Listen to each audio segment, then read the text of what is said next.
On this episode of ResiWeek, Expo returns to Dallas, Lightingpalooza 2022, and Bluetooth for access control. All this and more on this episode of ResiWeek. The network for the AV industry. What are you listening to? This is AV. This is AVNation. This is AVNation. This is ResiWeek, episode 320, Possible and Probable. Support for AVNation is brought to you by Vadio, a leading manufacturer of professional PTZ cameras, Pro AV solutions, and UCC integration systems. Welcome to this episode of ResiWeek. This is your weekly roundup of all the latest news and stories for the residential AV industry. I'm your host, Matty Scott for AVNation.tv, and this week I'm pleased to be joined by two of my good friends. First, for the first time on the show, we have Daryl Friedman. He is the CEO of CEDIA. How you doing, Daryl? I'm good. Great to be on finally as a guest instead of a listener. Well, thank you so much for coming, and thanks. And I apologize that you listened to my show. Then we have the one and only Uncle Richie Fregosa. That's Rich Fregosa. He is the principal of Fregosa Design. How's California treating you today, my friend? Mellow West Coast greetings, man. Baseball's starting. It's spring. Got youth baseball, regular baseball. Baseball's back, baby. All good, and actually glad to see a new face of the organization, so I'm glad to be here. All right, gentlemen, let's kick this off with a story that comes to us from Residential Systems. CEDIA Expo is returning to Dallas in 2022. Registration for that show opens May 17th. There's going to be over 150,000 square feet of exhibit space. Daryl, we're going to start with you on this one. This is a big deal. This is a good thing. I feel like we knew CEDIA was coming back. Expo was coming back to Dallas. That was in the plans. But again, it's always nice to see official dates announced and get manufacturers and attendees on board. What is this show going to look like this year? Is it going to be a full back to normal? I saw in the article that demo listening rooms are supposed to be back, again, as long as manufacturers jump on board with that. So what is the show going to look like? How excited are you to be going to Dallas? And what is success for the show going to be? Yeah, well, I think it's exciting from a few standpoints. One is, first of all, I'm just going to be totally selfish here and just say this is my first CEDIA Expo, so I am incredibly excited as the new CEO of CEDIA to go to the trade show that bears our name and just to meet so many folks who are going to be there and who I've been talking to and wanting to meet for the first few months I've been on the job. I think it's also important just because it's going to be a return to normalcy. I mean, we've needed this so much. And I've been starting to get out and see some smaller events. And we saw KBIS was quite successful. And we just had our own tech summit in New York last week, and we're doing that. And people are ready to get back. People are ready to get back into face-to-face connections, face-to-face interactions. And I think this one being such a large show and such a successful show is going to be a great way to kind of re-usher in the whole trade show experience again that we've missed for so many years. And then, of course, the new technologies that'll be unveiled and the new connections that'll be made. It's going to be a pretty exciting time in Dallas. Yeah, I love it. Uncle Richie, this is one of those, we're getting back into the swing of shows. They're starting to take off. Enterprise Connect is going on right now in Orlando. NAB is coming up in a couple of weeks. There's been IC West, I think, just went down. There's been a couple of shows that have really started to go. We've got Infocom in June in Vegas as well. Do you think that the majority of people are ready to go back to shows? And for those who are kind of on the fence, what is the show, what does the organization need to do to try and entice them back in? Well, I think that a large percentage of the attendees are excited to get back and be in face-to-face situations with vendors. And we've always talked about this even pre-pandemic, right? You know, we would hear the indicators of the death of the trade show and people aren't going to do it anymore. And, you know, we had big stories when major vendors pulled out and they decided they weren't going to attend trade shows. And, you know, we've kind of had some revisionist history on why they're in, why they're out, why they're in, why, you know. I think what we're going to see is the evolution of the trade show that was accelerated by the pandemic. I think that there is going to be a group of attendees and vendors who are going to focus on the in-show experience, but not at the detriment of punishing attendees who don't make it in person. I think that the resources and the materials available from these upcoming shows is going to be, I hope, drastically different than what we've seen before, because we do know that at the turn of a dime, things could change. We're hoping they won't. But I think every vendor, and I think the organizations themselves have said, what if? And there are now what if plans. Again, there's possible and probable. Is it probable? Is it possible? Yes. And so how do we maintain moving forward and keeping the attendees going and engaged? And because these are investments for the vendors, and these are investments for the trade show owners. I mean, this is this is part of their livelihood at the same time. And so I think that what we saw, like my wife was just at an education conference in Long Beach last week. 6,000 attendees, not a huge show. COVID tests right at the beginning. Everybody was passed through. Simple, organized, did not disrupt from the trade show experience. And they were able to make it an experience for everybody who's there. But at the same time, my wife taught 3 courses, I think. She did a simultaneous webinar along with it. And so there was the ability for her, for the market that she's in, to be able to provide the experience to both, for the people who can make it, for the people who can't. And so I think that's what we're going to see. And I'm really excited about CEDIA providing that. Yeah, that's a good point. Daryl, let me ask you just one quick question before we move on to our next story. Are you expecting this to be on par with a kind of pre-pandemic international contingent? I know you were just over with the UK office of CEDIA, the organization. Did you get a feeling from anyone over there as far as what the UK and Europe are thinking about as far as coming to the show? Well, when I visited the UK in February, it was actually my first time to kind of be out among people again. And boy, it felt like pre-pandemic times. I mean, the pubs were full, masks were off. Actually, the week I was there, the Prime Minister lifted all the COVID restrictions. Of course, the Queen got COVID the day before, but actually that proved that, if a 90-something-year-old woman can get it and be okay, it's probably behind us. So I do think, between ISE, which of course is in May, a lot of attendees going to that, and then we'll have a good contingency from international for CEDIA Expo as well. I think this CEDIA, most people are thinking that it's going to be the return of the trade show, and probably in 2023 we'll be back to pre-pandemic levels. But I can tell you, everywhere I go, people are just so anxious for that face-to-face connection, and people are also a little bit over COVID. I mean, I'm just going to say it. They feel like the worst is over. The strains are getting milder. People are vaccinated.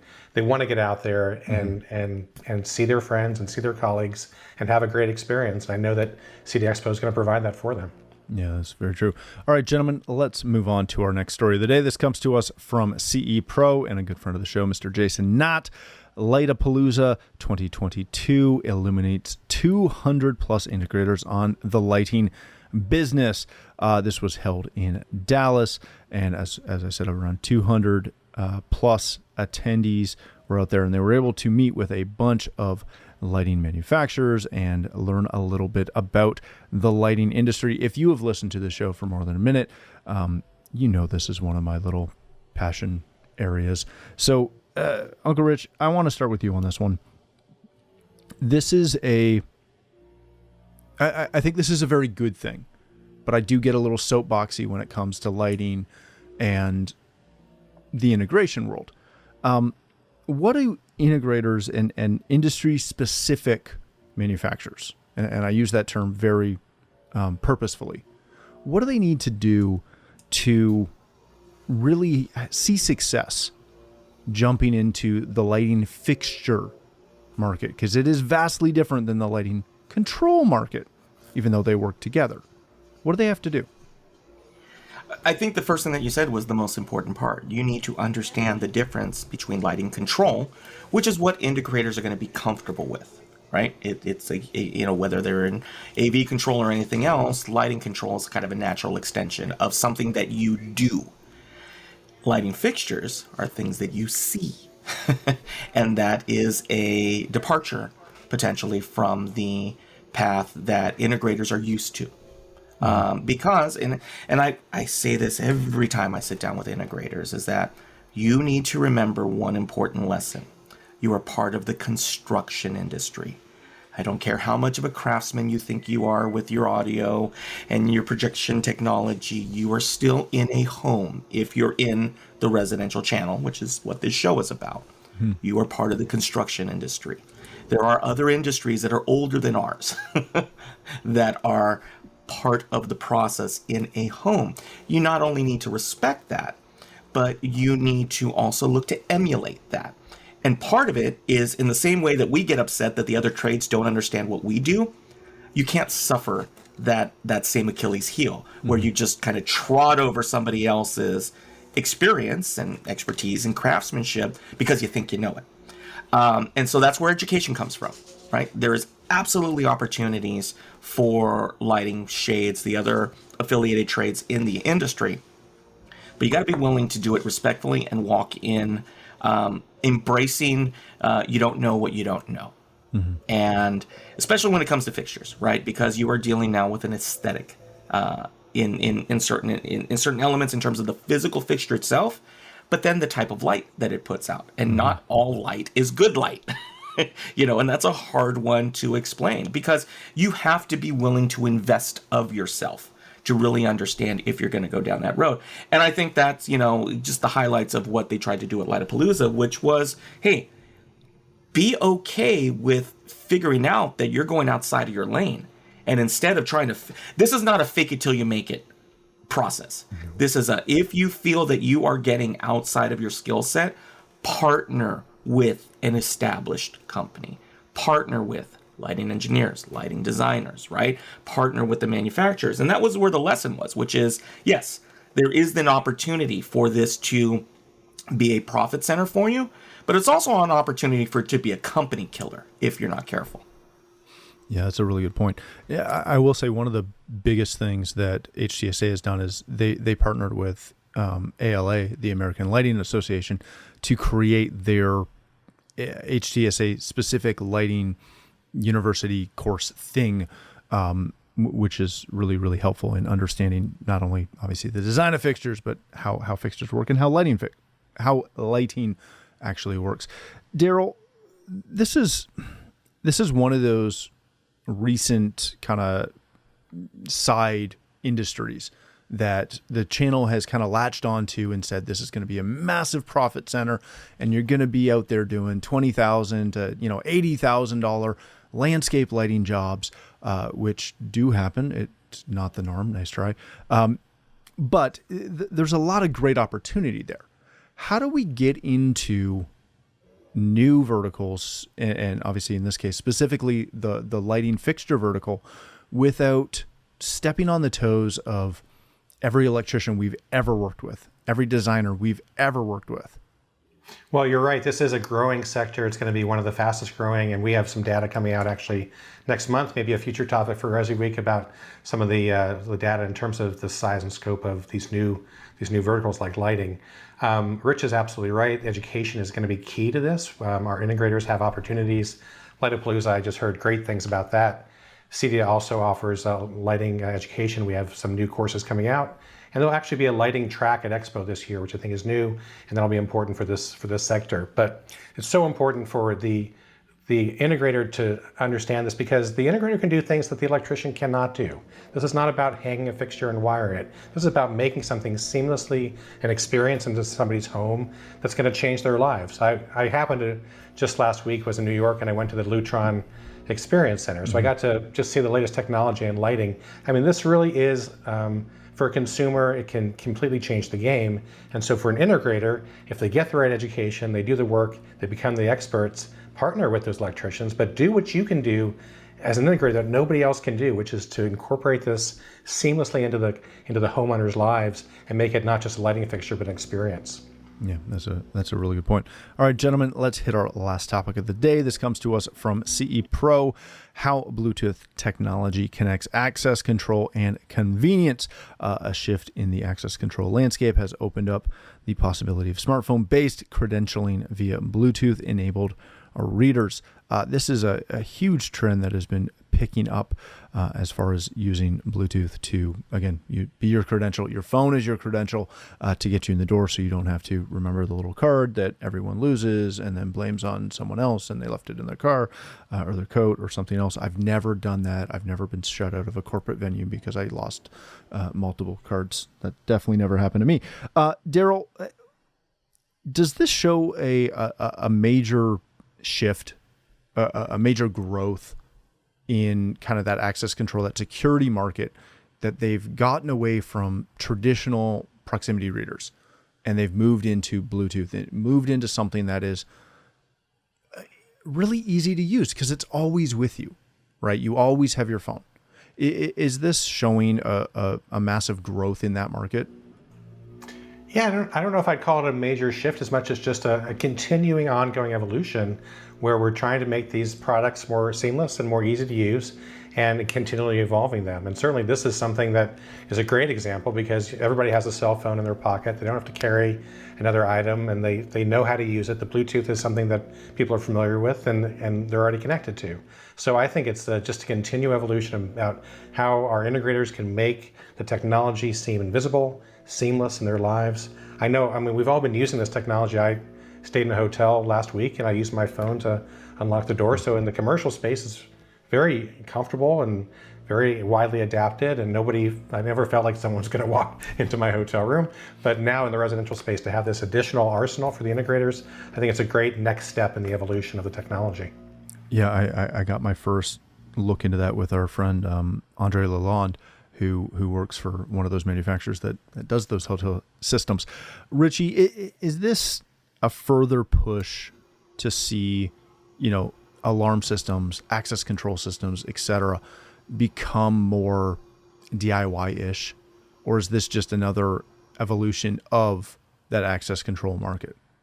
It's always going to come down to consumer buy-in. And Daryl nailed it, which was with the example I was going to bring up. Once we saw it hit hospitality, there is going to be the opportunity for an end user to go, oh, okay, it's the same technology I use in my hotel.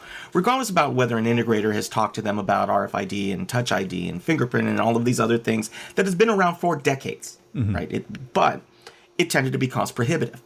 Again, you're looking at a bespoke solution potentially that has to be curated. Said it once, said it a million times, right? Mobile changed the game for us. Once we have a product line that can be easily accessed by an end user over the mobile environment, the acceptance accelerates very quickly. And so, you have to deal with a couple of things, right? You've got the acceptance, price, reliability, but then the most important one when it matters like this, because this falls under life safety in terms of when I view it, is security, right? Can anybody just go on YouTube and figure out and type in how to hack a Bluetooth lock, right? You have to think about those things. So as an integrator, you also have to deal with the exposure level, right? Your liability level. These are all the things that constantly you have to make sure that you're educating yourself and you're educating the end user on, which is how safe is safe. Why have we dealt with networking and virtual private networks and making sure you've got firewalls and all of these things? Well, we saw it happen with smart cameras, right? Originally, the DIY version of the smart camera came through, and the next thing we knew, we started hearing news reports about the way that they were being exploited, which then generated an increased conversation on how to keep things secure if you're going to do it yourself, and if you don't want that fear, how to bring in a professional. I view that same conversation happening with this Bluetooth technology. I mean, we've all had those RFID cards and losed in, and God knows I've left mine in my wallet and left it sitting on a conference table somewhere and locked myself between two doors at 2 a.m. There's things, again, smartwatches, right? There are options and things available. Hospitality is helping accelerate it. I think we're going to see options for it over time. But it all comes down to providing secure, easy solutions. Always, I'm going to say, operate with a specialist who can help you with the pros and cons of all of these to allow you to make an educated decision. Once you reach that DIY scale, you are taking matters into your own hands. Like I tell people, if you feel that you can afford to be optimistic, that's your call. I'm here to help you ask the questions you don't know to ask. Is there like you brought up the security side of it, and there's a huge benefit in using BLE from an encryption level that has never existed, to my knowledge, in any prox card out there. Prox cards, they look secure because they're a fancy little card that you can't just go to the local locksmith and get copied. But they're pretty dumb. Even RFIDs are not overly complicated. They're pretty easy to clone. This is 128-bit AES encryption. Is this the security thing that we've been looking for when it comes to this type of access? I think we're going to have to, ask the whole GAFA crowd, right? What's Google, Amazon, Facebook, those guys going to get into, and Apple, right? If they are able to push this out to 30 million devices, you're going to find those weaknesses, those cracks in there very quickly.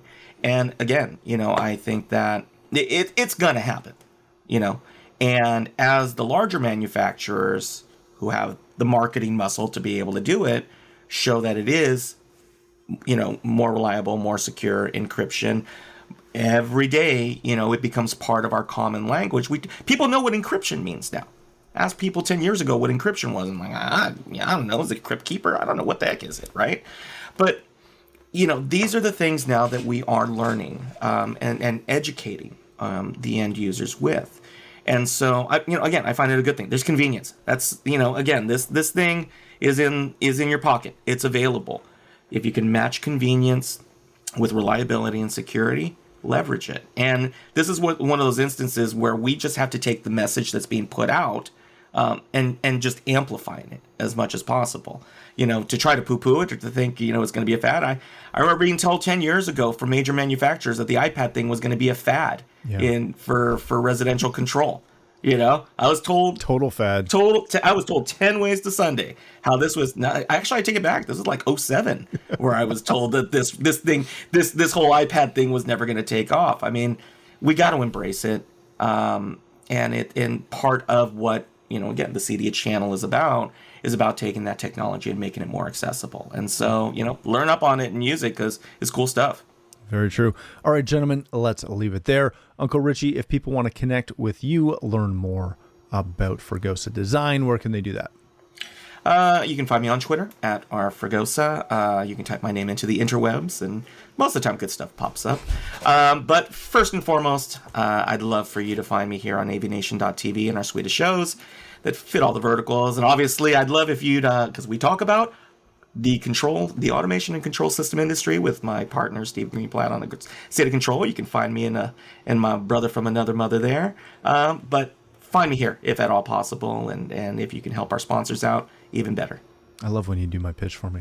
Daryl, my friend, thank you, sir, for joining us. If people want to connect with you, learn more about CEDIA, get their membership going, where can they do that? Well, follow me on Twitter at Daryl P. Friedman, Friedman. But also, I tell every member of CEDIA, if you want to send me an email, it's ceo@cedia.org. I read every one of them. I respond to every one of them. I love to hear from our members. So you can always reach me that way as well. Excellent. Thank you both for joining us. Thank you for joining us. If you'd like to connect with me, you can find me on Twitter at Matt D. Scott and pretty much every other social platform. But more importantly, please visit AVNation.tv, where you'll find this show as well as a wide variety of other shows with all the verticals that we cover.